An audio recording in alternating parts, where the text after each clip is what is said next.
Сәлеметсіздер ме? Менің арнама тіркеліп қолдау көрсетіп отырсыздар. Әңгіме кәрі солдат.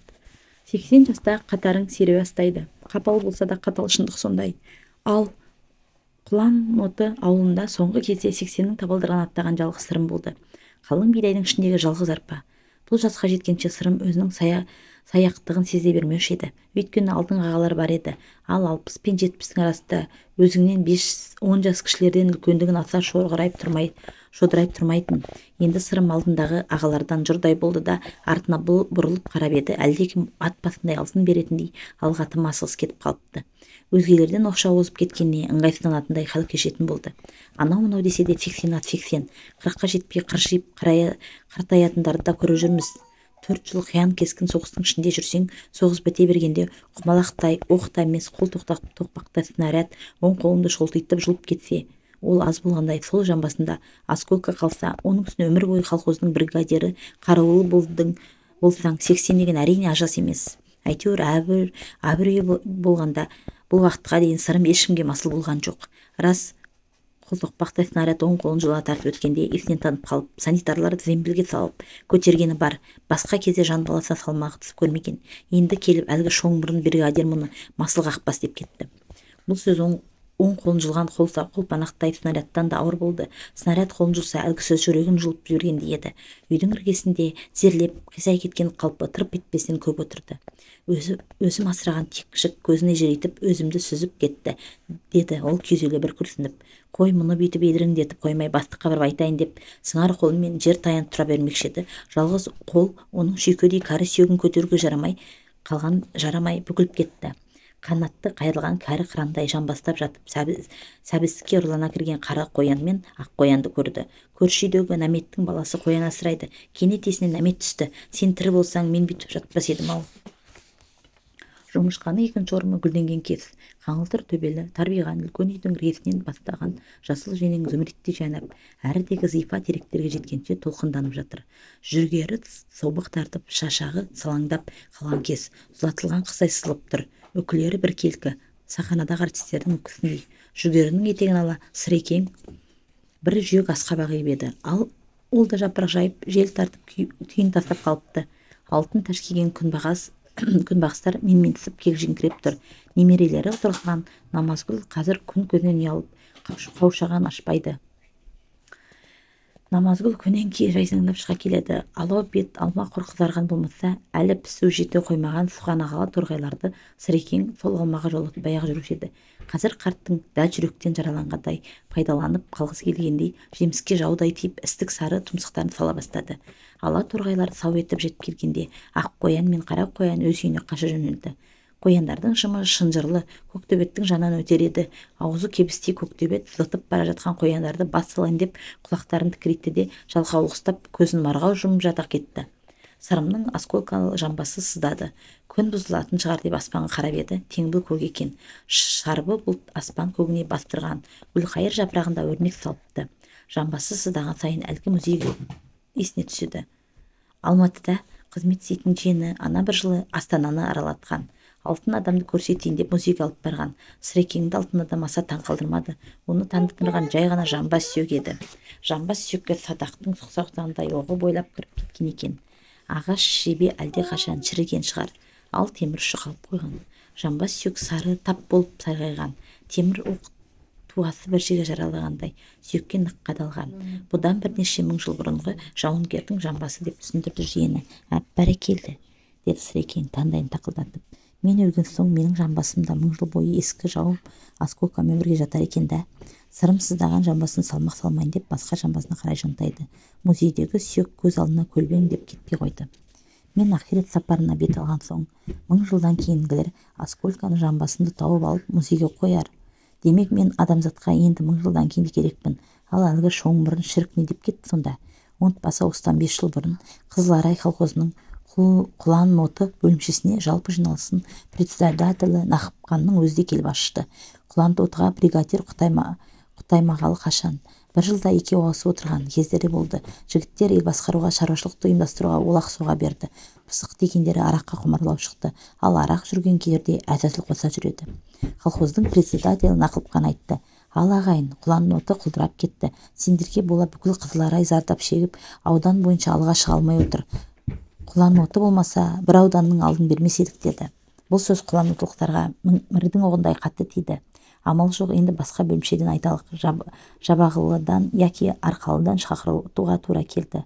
Өзі жігіттердің жарамды, оған көздерің жетті. Енді өкпе жүрмейді, деді председатель.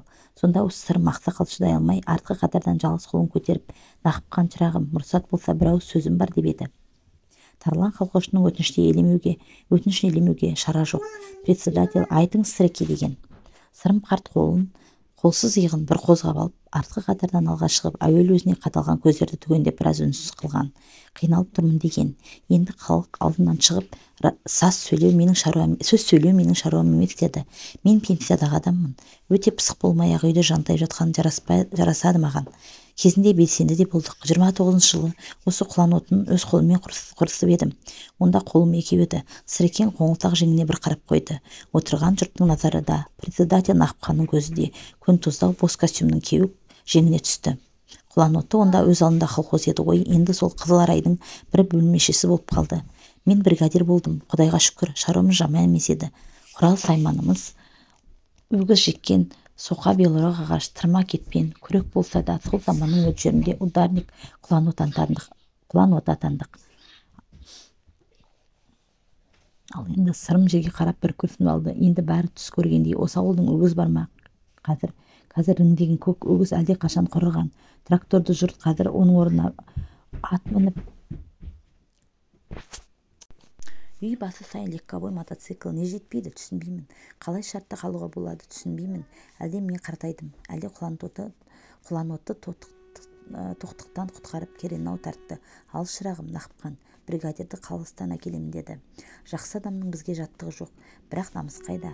Құлан оты өзін-өзі басқара алмай, бригадирді сырттан алдырып келген өлім емес пе? Ақсақал жігіттеріңе билікті армансыз-ақ бердік. Әлжанның басқара алмады, Наржанның басқара алмады. Қалжанның енді не қыл дейсіз деп председатель екі қолын екі жаққа жайып жіберді. Жөн деді Нақыпқан. Ал бірақ ел емеспіз бе? Жібі түзу біреу табылар. Менің көкемде жүрген бір бала бар. Бір опалы сол болар. Осы бөлмешенің маңдай алты механизаторы Төкенді ұсынамын бригадирлікке. Ал Төкен іске аспай қалса, қалыстан әкелетін адамыңды әкеле бер қарағым.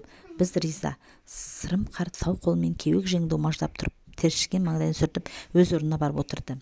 Әне сөйткен Төкен жап-жаңа мотоцикліне зікір салдырып, Сырым қарттың үйін үш айналып шықты. Басын кетеді екен деп, Сырымның немерелері тым-тырақай қашып, талдың арасына кіріп кетті. Тауықтар қақылықтап, шынжырлаған ит жантал сабалап, жау шапқандай у-шу болды. Есіктің көзінде былқ етпей отырып қалған жалғыз Сырым еді.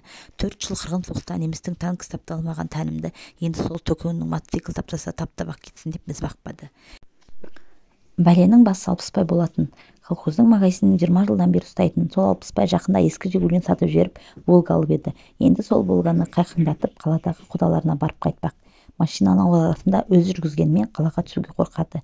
Содан көрші Сырым қарттың механизатор баласы Нұрекенге қолға салды. О, Алеке, мен жұмыстағы адам, колхоздың шөбін қайда қоям, деді Нұрекен. Бір күнге шөпті жуа алмас, бүгін шығып кетсек, кешке құданың тойына қатысып түнделетіп қайтып ораламыз деп базын алға айтады. Алпысбай көрші.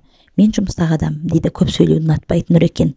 Белорусын оталдырмақ болып, сәл тұра тұр, әне бригадирдің өзі келе жатыр, содан рұқсат алып берейін деп Алпысбай алаш құдасы далбаңдай жүгіріп, мотоцикл мінген Төкеннің алдын кескілесе қол көтерді.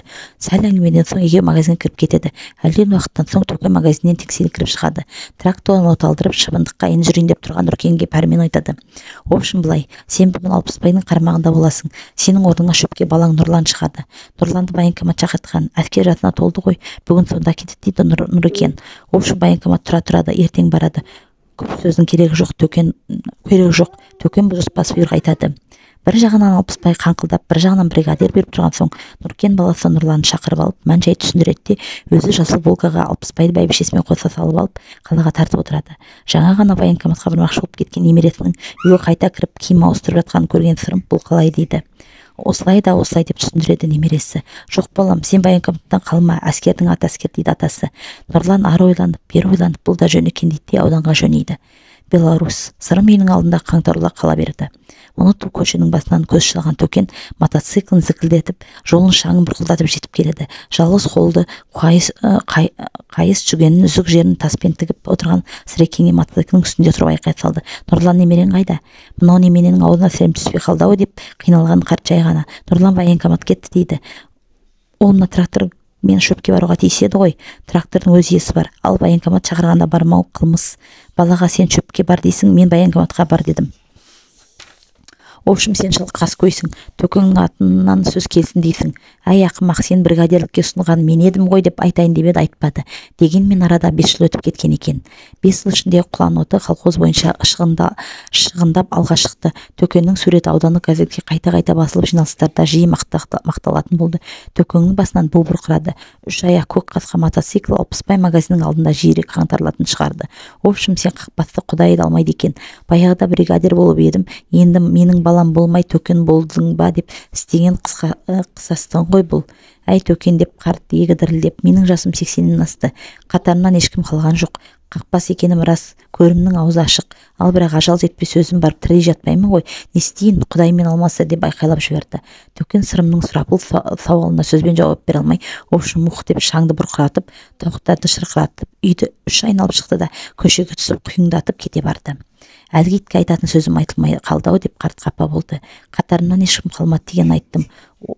Олардың кім екенін, неге қалмағанын айта алмадым. Қайран менің қатарларым. Олар да енді 80-ге келер еді. 40-да қыршыннан қиылған езілерлер. Егер Сайлау мен Найым, Сұлтан мен Нұрлан, Оразгелді мен Өскен, Орха мен Ноха, Жиренбай мен Поштақұл тірі болса, соғыста мерт кетпесе, мен өстіп адасқан кәрі қаздай қаңқылдап жалғыз қалар едім. Өзінен бірге соғыстан тірі қайтқан Намет пен Сәмбетке топырақ туған жерден бұйырды. Тым құрса, солар тірі тұрғанда, мына менің сөзім сөйлер еді ғой. Мына Төкенге мені талантырмас еді ғой. Әлгі де Төкен орнына мен Сәмбет яки Намбет зәбірлеп кетсе де, мен мұнша қорланбас едім-ау. Қайран менің қанаттарым.